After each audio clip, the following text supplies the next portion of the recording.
Losing weight is never easy, but with a goal in sight, it is easier to motivate yourself to eat healthy and exercise. However, once you've reached your goal weight, every day thereafter, it gets a bit harder to stay on track, and weight loss maintenance becomes the biggest obstacle. In fact, almost all research studies agree about 20% of people who are successful at weight loss can maintain this weight loss for longer than 5 years and stay successful at it in the long term. Thus, weight loss maintenance has a very low success rate. For aspiring weight loss candidates, this is a grim prospect, especially bearing in mind the effort it takes to lose weight in the first place. So how does one overcome this? In our previous research study, we wanted to know why some women are so successful at weight loss, while the majority of women relapse. We compared successful weight loss maintainers with lean women with no weight loss history and weight loss relapsers. We found that successful weight loss maintainers exercised more, restrained themselves more from eating certain foods, ate differently, and interestingly, had greater cognitive function compared to women with no weight loss history and women who experienced weight loss relapse. Thus, the answer comes down to better self-discipline, better self-control, and ultimately higher executive function, making certain individuals more successful at weight loss maintenance. Research has shown that individuals who struggle with substance abuse may lack abstinence from the drug due to a lower executive function compared to those who don't. This means that improving executive function could improve self-control, leading to successful abstinence. From the findings of our previous research study, we established that individuals successful in weight loss maintenance performed better at a cognitive screen task, even while being distracted by pictures of tasty food. We compared them to unsuccessful dieters and lean individuals with no weight loss history.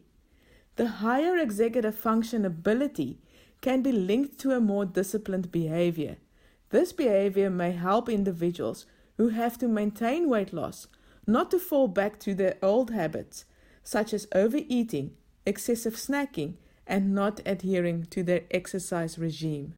Previous research in methamphetamine addicts has shown that regularly completing a working memory task on a computer significantly improved their working memory. This directly improved their executive function and at the same time gave meth addicts better control to abstain from the drug. Similar research has found positive results in people suffering from alcoholism.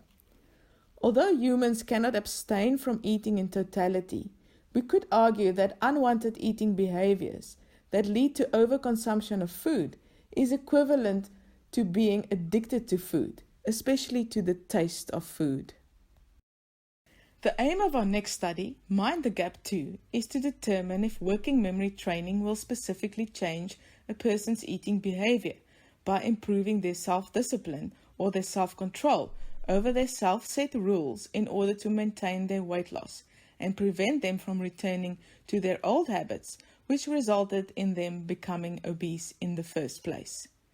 The working memory training will be completed 4 times a week by means of a cell phone app. Each training session will last around 15 minutes. The training will carry on for 6 weeks. Before and after the training, participants will undergo 3 visits to the laboratory to complete a series of assessments. These assessments include behavioral questionnaires, body fat analysis, metabolic rate measures, and executive function assessments.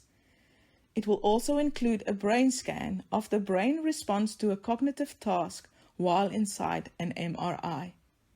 If the study finds that an easy working memory training program via a cell phone app can help successful dieters to stick to their new and controlled lifestyle behavior, it will be recognized as a tool to prevent weight loss relapse, a phenomenon far more challenging than weight loss itself.